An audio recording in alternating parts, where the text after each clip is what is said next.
Smart, New York tough, smart, united, disciplined, loving.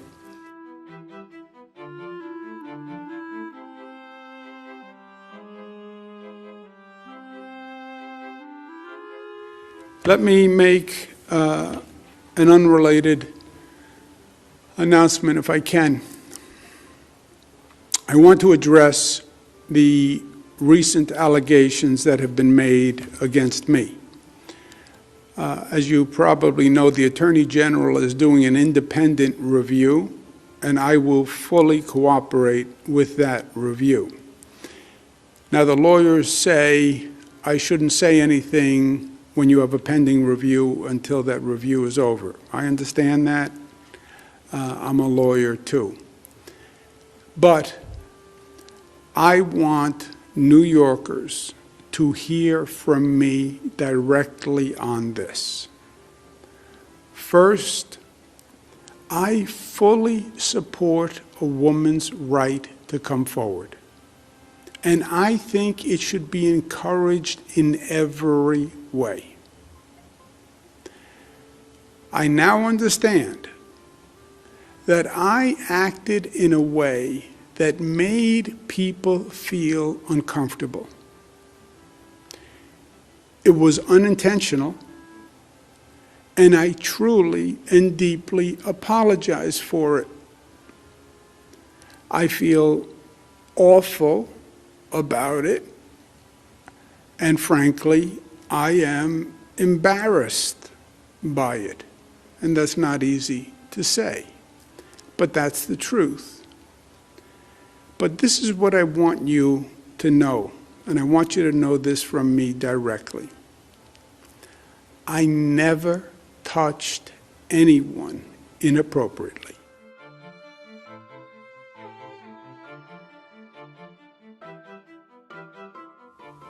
I never touched anyone inappropriately.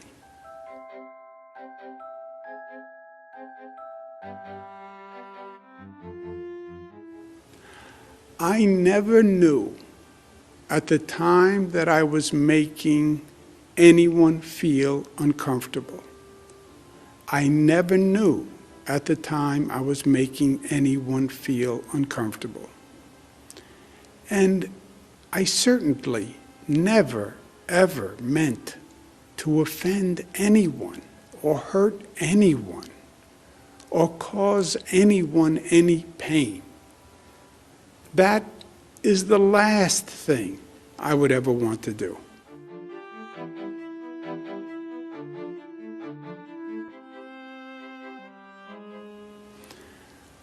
I ask the people of this state to wait for the facts from the Attorney General's report before forming an opinion. Get the facts, please, before forming an opinion. And the Attorney General is doing that review. I will fully cooperate with it, and then you will have the facts. And make a decision when you know the facts. I also want you to know that I have learned from what has been an incredibly difficult situation for me as well as other people. And I've learned an important lesson. I'm sorry. I'm sorry for whatever pain I caused anyone. I never intended it. And I will be the better for this experience. Thank you. Questions? Governor, can you hear me? Marcia Kramer, the Dean of the Delegation. So, Governor, I have actually two questions. First of all, I wonder if, given the distractions of these two investigations, especially the one involving sexual harassment, you feel that you might want to step aside, or that you should step aside, especially in negotiating the budget, which could be one of the most important budgets that the state has ever had to deal with. And my second question has to do with the pictures that have surfaced of you touching the face of Anna Ruck. The reason I'm asking the question is that I've also seen circulated pictures of you touching the faces of people all over the state, young and old, whatever, and I wonder what you make of those pictures. Yeah. Thank you very much, Marcia. Let me take both questions. First, you're right about the state budget. It is critically important. The state budget is going to turn the page to the rebuilding phase. We've been working very hard to get funding from Washington to fill the gap, and that has been going well. We have to see what we actually get. But we then have tremendous financial needs on top of that. People have to pay their rent, they need food, et cetera. You also have New York City, which is in a very precarious situation. It's teetering, to use a word. Crime is way up. Homelessness is way up. Many people have left New York City. Hamptons, Mid-Hudson Valley, other states. We have to get New York City functional again, and safe again, and viable again, and we have to do that quickly. We have a new mayor that's going to be selected basically in June, I guess. Something could happen in November, but basically in June. And that work has to start right away. So yes, the budget is very important. Having said that... Should you step aside, though, and let somebody else handle it? Yeah, having said that, I'm going to cooperate with the Attorney General's investigation and do the budget. Remember, we did a budget last year in the spring, in the heat of COVID, where it was the most intense period of my life, of this government's life, of this state's life. And we did both, and we'll do both here.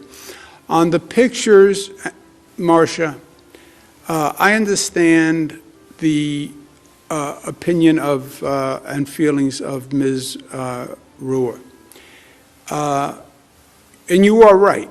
You can find hundreds of pictures of me making the same gesture with hundreds of people, women, men, children, etc.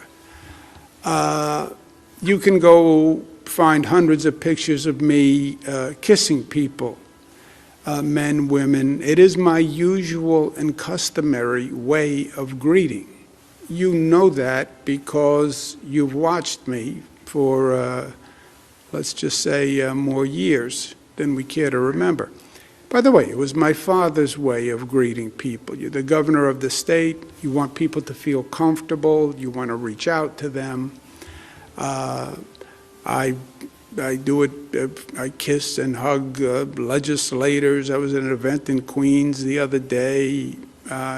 Hugged the pastors and the assembly members who were there. So that is my way to do that. However, what I also understand is it doesn't matter. It doesn't matter my intent. What it matters is if anybody was offended by it. And I could intend no offense, but if they were offended by it, then it was wrong. And if they were offended by it, I apologize. And if they were hurt by it, I apologize. And if they felt pain from it, I apologize. I apologize. I did not intend it. I didn't mean it that way. But if that's how they felt, that's all that matters, and I apologize. Next question, operator.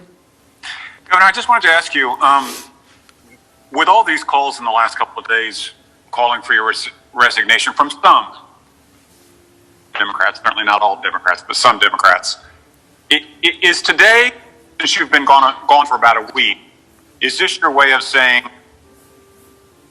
I'm certainly not resigning? Yeah. Dave, look, some politicians will always play politics, right?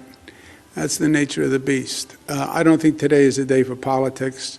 I wasn't elected by politicians. I was elected by the people of the state of New York. I'm not going to resign. I work for the people of the state of New York. They elected me, and I'm going to serve the people of the state of New York. And by the way, we have a full plate. We have COVID. We have recovery. We have rebuilding. We have a teetering New York City. We have a terrible financial picture. We have to do vaccines. So no, I'm going to do the job the people of the state elected me to do. Next question, operator. Governor, good afternoon. 2 questions. The first is, given how contrite you've been today, why did it take a week for you to go before the cameras when people have noted your absence for so many days? My second question is, what assurances can you provide New Yorkers that there are not other accusers who worked for you who will lodge similar complaints to the 2 that have already been alleged? Yeah, 2 things, Andrew. I apologized several days ago. I apologized today. I will apologize tomorrow. I will apologize the day after. And I want New Yorkers to understand, because this is more, the facts will come out in the Attorney General's review, but I want them to understand the emotion, because it's really, for me, it's as much about the emotion. I never knew at the time that I was making anyone feel uncomfortable. I never ever meant to offend anyone or hurt anyone or cause anyone pain. I feel terrible that these people felt uncomfortable, felt hurt, felt pain from the interactions. And I'm embarrassed by it, and I feel bad from it. I'm not in this business to make people feel uncomfortable. I'm here to make them, to help them. That's the essence of what I do,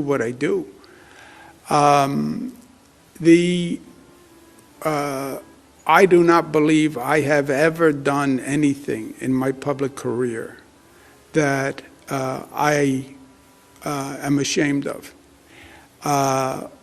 I didn't know I was making her uncomfortable at the time. I feel badly that I did. And I'm going to learn from it. Marcia asked me about, my usual custom is to kiss and to hug and make that gesture. I understand that sensitivities have changed and behavior has changed. And I get it, and I'm going to learn from it. Next question. Thank you, Governor. Hi, how are you? Good, how are you? I'm good. So I actually have 2 questions. My first one is, if a member of your administration had done what you are currently accused of and have admitted to, what would you tell them, and what would be a satisfactory disposition for you? Well, let's be clear on the facts. First, we haven't gotten the facts. Let the Attorney General do a review and let's get the facts. And that's what I said in my statement to New Yorkers. I'm a former Attorney General. I've been through a situation too many times where everybody has an opinion because they read this, and then all of a sudden the facts come out and it's a different situation. So wait for the facts before you form an opinion. And as I said, my behavior here, I never touched anyone inappropriately. I never knew at the time that I was making anyone feel uncomfortable. And if I ever did make people feel uncomfortable, which I now understand that I have, I apologize for it. But then let the Attorney General's office actually review the facts. Hi, Governor.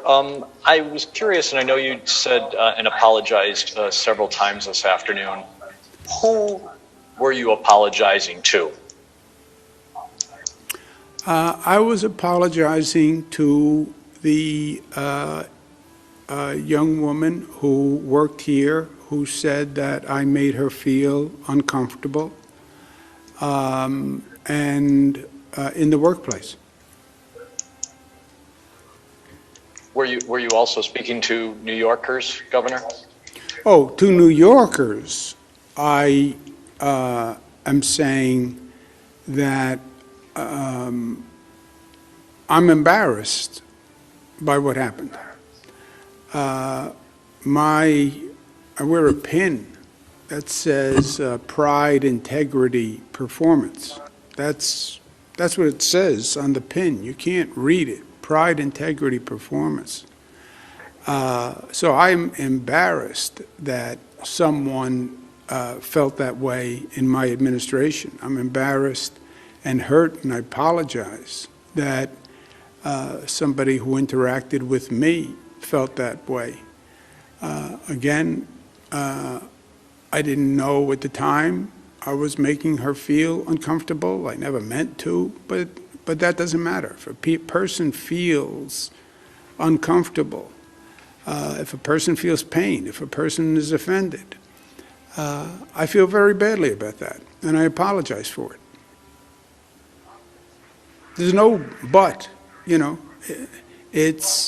I'm sorry. Good afternoon, Governor. I actually have two questions, one for you and one for Melissa. Governor, have you yourself taken the sexual harassment training required by New York that all employers are to give to their employees?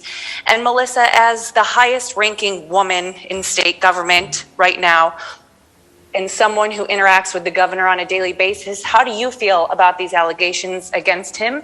And what is your message to women who see you in your position and see these allegations against the governor? Short answer is yes, and I'll turn it over to Melissa. Just keep in mind, there are hundreds and hundreds of people who work with Melissa. We have more senior women in this administration than probably any administration in history. But I'll ask Melissa to respond.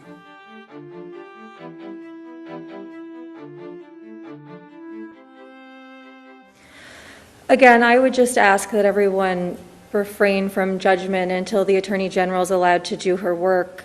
We've asked her to come in. Everyone's going to fully comply with that. But I am incredibly proud of the work that this administration has done to further women's rights, to expand protections for women in the workplace, out of the workplace, maternal health, reproductive health, the list goes on and on and on. And I'm also proud that in my time as secretary, we've seen more women rise to highest levels in terms of commissioners and senior staff levels. And we've promoted each other and we've supported one another. And I don't think that this diminishes any of that. And I look forward to continuing the work that we're doing in order to continue to further the women's agenda and strengthen women's rights for all New Yorkers. Okay. Thank you all very much. Have a good day. COVID numbers are good. Still be smart. Thank you.